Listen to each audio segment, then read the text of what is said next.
this Friday. Guess what day it is?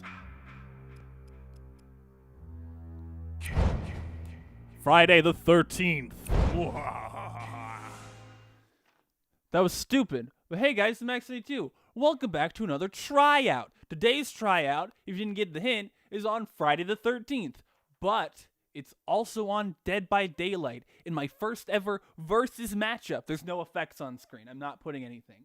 Boom, boom, boom. Versus matchup. First ever.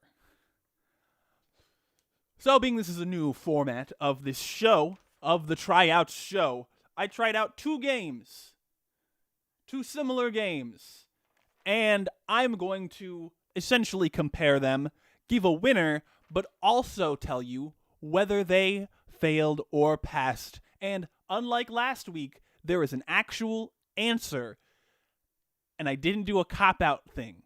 So, we're going to start with the main event, if you want to call it that. Friday the 13th, the game.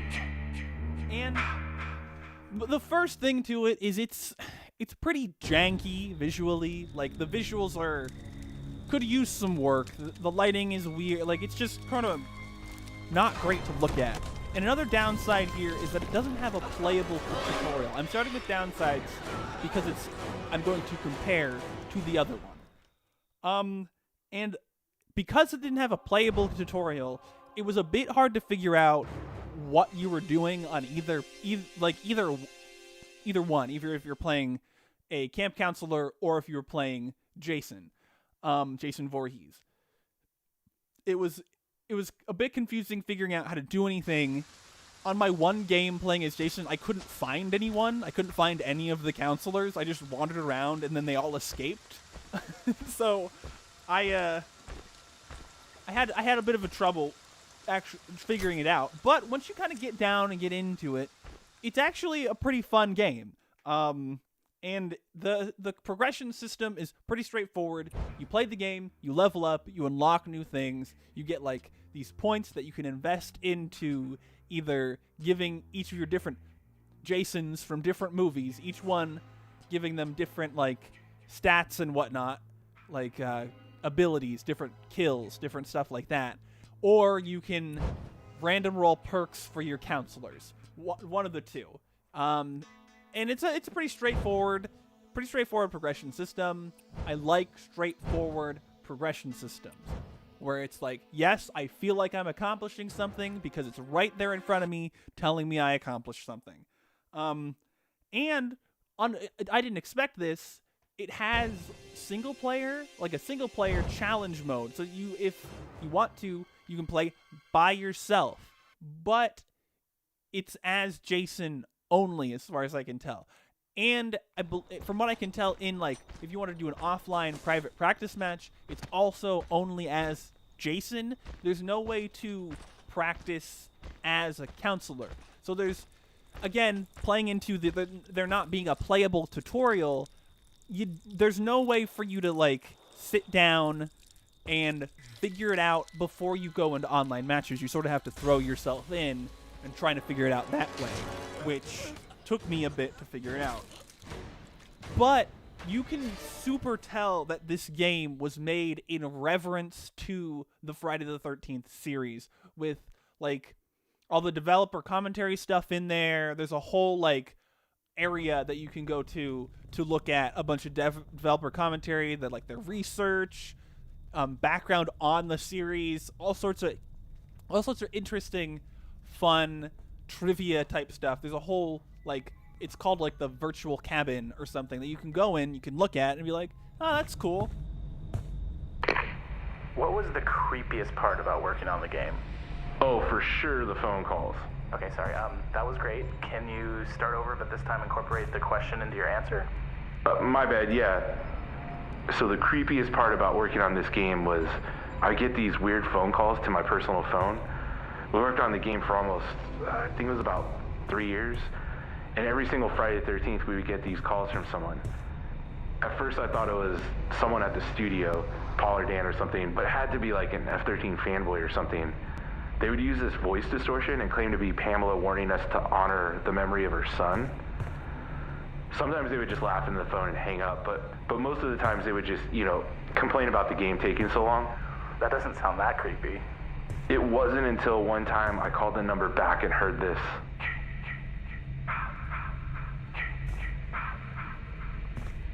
But as for another downside, I guess, is the day that I played this game was the day that they announced that they're closing official servers and there's only going to be one update left. So I didn't see that new update, which I believe was the day I'm recording this, actually. It came out this day that I'm recording, not the day the video came out. But I believe it came out the day I'm recording, and so I haven't seen what is all in that, but I believe it sets up peer-to-peer, which would allow the game to continue being played by people even after they close the official servers. So that's cool. That's neat. That's nice. And that's basically all my points I have here on Friday the 13th. So we're going to move on to Dead by Daylight.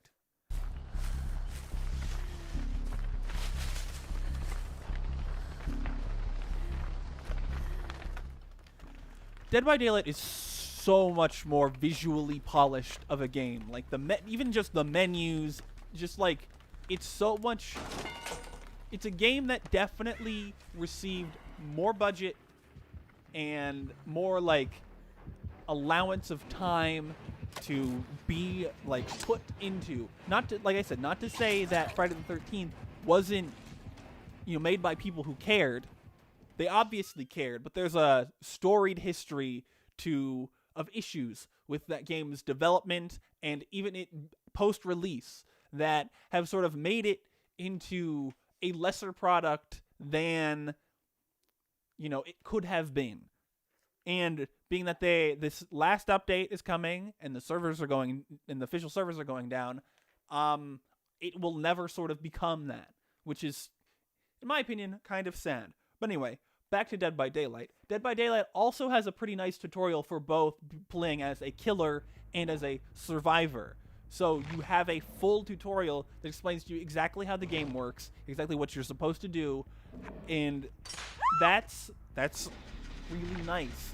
And the gameplay is rather straightforward as well. I wasn't confused. I didn't play the tutorial first, but like I wasn't so confused as to what to do. There's a lot of things pointing you. There's a lot of things telling you like your objectives at the beginning of the match, stuff like that really helps just drop in, play the game. And that's makes it a better like coming in experience. I played a little bit of Survivor and Killer, and the matchmaking system for Dead by Daylight, I believe, is better than how it is in Friday the 13th, where Dead by Daylight, there are separate queues that you can join for playing as Killer and playing as survivors. And it seemed to me that the Killer queue times were much longer than the Survivor queue times, but like there's also more spots for survivors in matches. So it kind of makes sense that it would be like that, but also that's not how it is in Friday the 13th. Everyone queues in a match together, and then they just they assign someone randomly as Jason, depending on your queue preferences, I assume, in some sense. But like, while the Friday the 13th system is faster for everybody, I personally like the sort of role queue system where it's like, I want to play as a killer, you queue in as killer, and you'll eventually put in a killer match, or I want to play as survivor, you queue in as a survivor, then you will just be in a survivor match. And coming into gameplay, I think it's solid either way. And I only played as a couple different characters on each side. There's a whole ton. But I found it was more fun to play as a killer, and I have a feeling that playing as survivor is a lot more fun when you have a 4 team of your friends that you can coordinate a lot more than just running around with a bunch of randoms, just having no idea what you're doing, playing as a survivor. So that's sort of that. But, however, I had a lot of connection issues when I was playing, queuing as either, where I'd get into a match and it'd just be like, oh, the match is dead. Somebody disconnected. it just boots everyone out. Or just me, I don't know. I can't tell if it's my issues or someone else's issues, but like same errors for everything, both as playing as the killer and playing as the survivors. And so I don't know what those were about. Maybe that was just a bad day that I was playing on, but I had some connection issues, which leads me into the negatives of this game. And one of the big ones is that the progression system is a lot more convoluted. There's challenges to do and challenge trees, and if you do all the challenges here, you unlock the ability to do more challenges over here. And while I do like the system where you get, I think they're called blood shards or something, and you can apply them as experience to any character, there's like 3 or 4 currencies, blood shards being one of them, that do whatever. And you also have like these little things, and some of them are consumable and some of them are just equipable items that you get, and it's just a bit overcomplicated. And in addition to that, there's like a battle pass system, and the progression is needlessly complicated. And that sort of leads me into the battle pass system, which I don't know why it's there. This game already has paid DLC and microtransaction cosmetics. I don't know why you additionally have a paid battle pass on top of those things. If you just continually make paid DLC, that should fund the making of more paid DLC. Like, it's not as if the characters that come out are free and this battle pass is there to fund the creation of more free content being released. They release paid content, they release paid microtransaction skins, and they have a battle pass as well. And that's uncalled for. That's ridiculous. It doesn't need to be there. Especially in a game that, well, I didn't pay money for it because I played it through Game Pass. A game that people can buy. A game that you spend money on. Like, it's already enough to have the paid DLC and the microtransactions. There doesn't need to be a battle pass. That's uncalled for.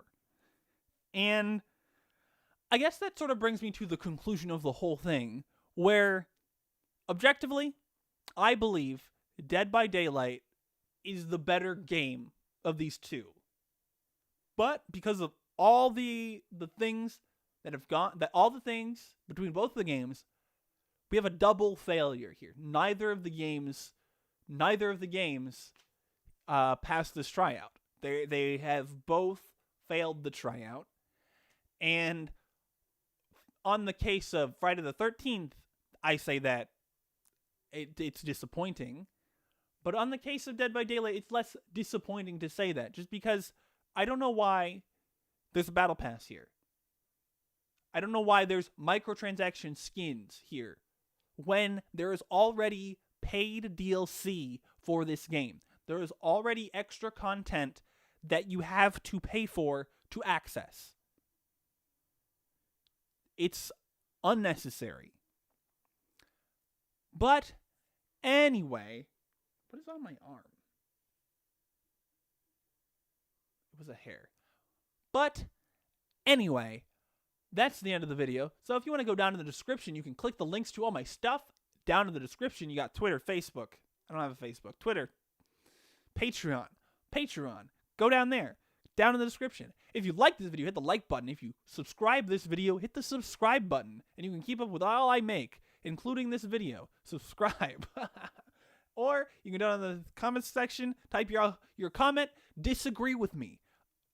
Do whatever you want down in the comments. Or if you want to share this opinion and show your friends that I have a good and bad opinion, you can share the video. Do the things. And anyway, thank you so much for watching this video, and I'll see you next time. Bye.